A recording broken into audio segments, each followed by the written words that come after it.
Assalamualaikum warahmatullahi wabarakatuh. Waalaikumsalam warahmatullahi wabarakatuh. Waduh, masuk ini. Perkenalkan, nama saya Ayu Lestari dan di samping saya adalah Bapak Usman Jabar. Saya dari kelompok 5 menceritakan tentang sastra naratif. Di sini kelompok kami mengambil tentang sastra lisan, yaitu cerita rakyat. Baiklah, cerita ini sebenarnya awalnya cerita ini kan dari mulut ke mulut, dari orang tua. Pada waktu itu bapak tinggal di desa Sungai Rawa yang berhampiran dengan daerah Tanjung Darah. 1977 bapak masuk ke sana. Jadi bapak dengar cerita dari rakyat di sana bahwa daerah itu adalah daerah legendaris kan. Sering orang mengatakan itu hancur darah. Jadi bapak penasaran apa ini hancur darah. Lalu bapak tanya-tanyakanlah kepada orang tua sana kan. Jadi kebetulan ada abang oleh saya, abang pupuan lah ya, sudah lanjut juga usianya. Dan dia kebetulan termasuk tokoh masyarakat di sana. Jadi saya memanggil dia, panggil istilah orang Melayu, long apa yang sebenarnya long hancur darah itu, dia bilang. Oh, itu katanya cerita zaman dulu. Ceritanya bagaimana?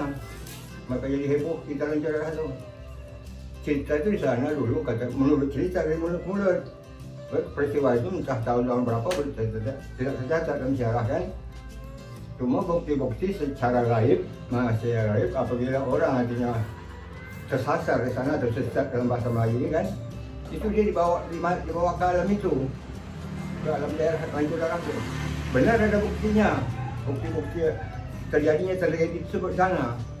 Bukti-buktinya antara lain pokok-pokok nibung kan, kemudian ada bekas-bekas perkampungan lah itu, perkampungan kecil. Jadi belum juga saya nanya ini penasarannya. Lalu katanya kalau mau tahu betul, ada orang asli atau dulu sebut orang hutan yang tua di Penyengat katanya. Dia desa itu berapa tu bersembahyang kan. Jadi istilahnya kira-kira begini lah kan. Sini Lancur Darah, arah Darah, kemudian ini Sungai Rawa, berdampingan dengan Penyengat. Nah, sebenarnya dulu Penyengat dengan satu kampung ya.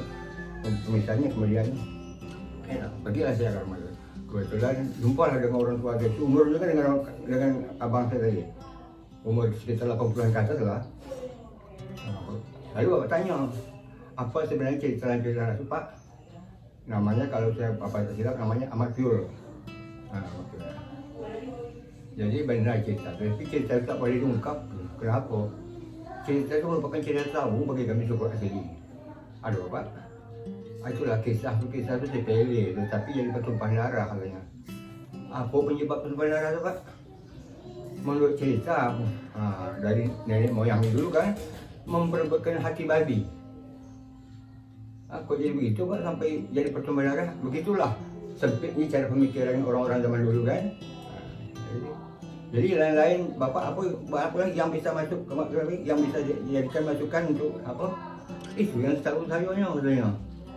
Yang selalu bapak itulah hanya. Lain tak tahu dah. Oh gitu dah. Jadi dah cerita tu hilang begitu aja kan.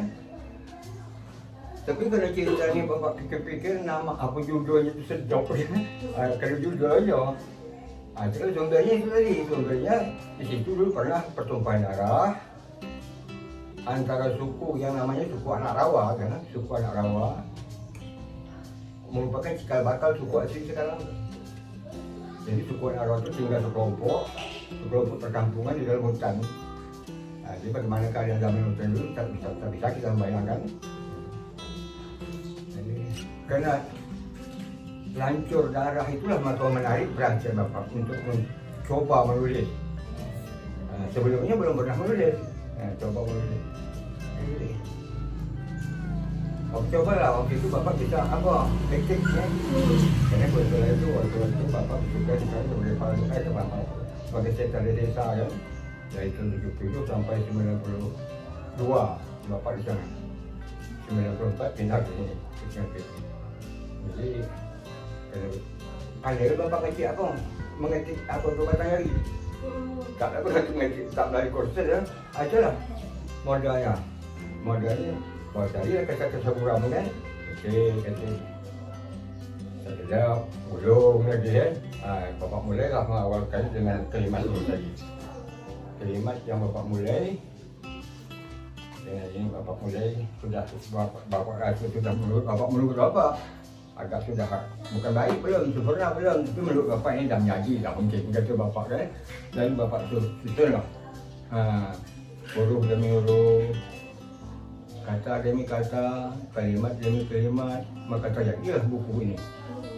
Buku yang berjudul Sungai Lancar Darah.